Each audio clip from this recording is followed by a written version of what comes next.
in December of 2007, a ton of liquid asphalt was $175. We're getting quotes at over $1,000 a ton now. Asphalt has gone up so much because it's petroleum-based. I don't believe we're going to have the ability to build asphalt roads in 50 years.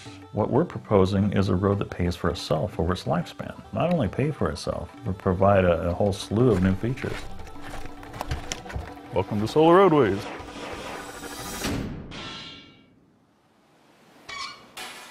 There's 25,000 square miles of road surfaces, parking lots, and driveways in the lower 48 states.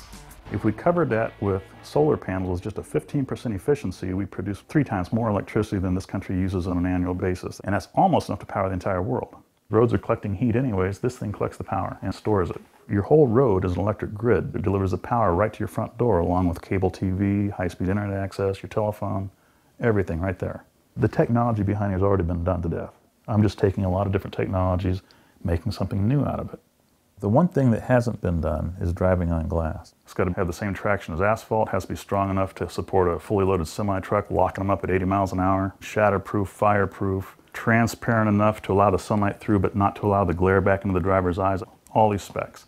The idea of making a road out of glass is really out-of-the-box thinking, because most people, when you mention the word glass, all they can think about is its fragility and ability to fracture. In fact, glass can have as high a strength as steel. We know how to manufacture glass. We know what photovoltaics are. We know what we have to do to protect glass from damage. We know what it takes to lower manufacturing costs. The research that's really needed has more to do with adapting glass for this particular application. A solicitation came out from the U.S. Department of Transportation for an intelligent pavement that could generate power and pay for itself. And so we applied for it.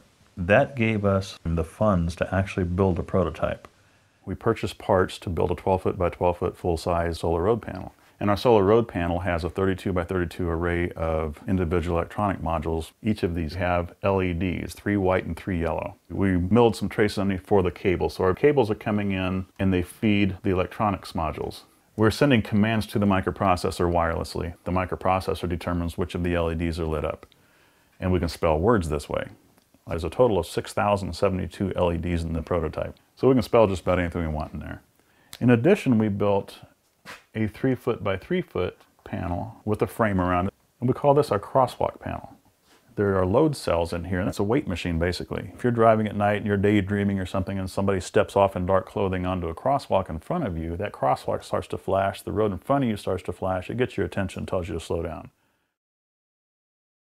What we've learned, your LEDs are recessed into the road. If you stand pretty far off from it, you can't see those LEDs anymore. So what we've discovered is we can actually put it inside the glass layer on top. What we'll do later is fill the interior with a cold curing laminate. And in that way, they're sandwiched in a hermetically sealed environment so that moisture won't get at them. We want to pull the garbage out of landfills and out of the ocean. We take that trash, we turn it into little pellets, we mix that with organic material to make the internal support structure for our solar panels.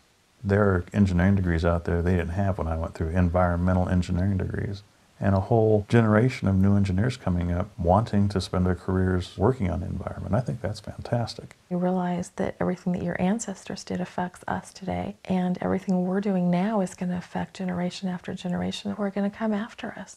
We can't keep building asphalt roads, doing the same thing we've been doing since Eisenhower opened the federal highway system in the 1950s. It's an antiquated system we've been using for far too long. It's time to move on. We can make better roads. We can make intelligent electric roads which enable all electric vehicles. Let's move on, put fossil fuels behind us, and move into the 21st century. So which of you is the better solar roadway assistant? No, It comes with height, so obviously the taller. comes with beauty. Well, I'm taller, I'm closer to the sun, so Beauty here. Yeah. I gotta give him on the beauty. He's a good looking guy. I'll give him that. I'd be saying something really profound here. What's the most profound thing you can think of right now? Duct tape.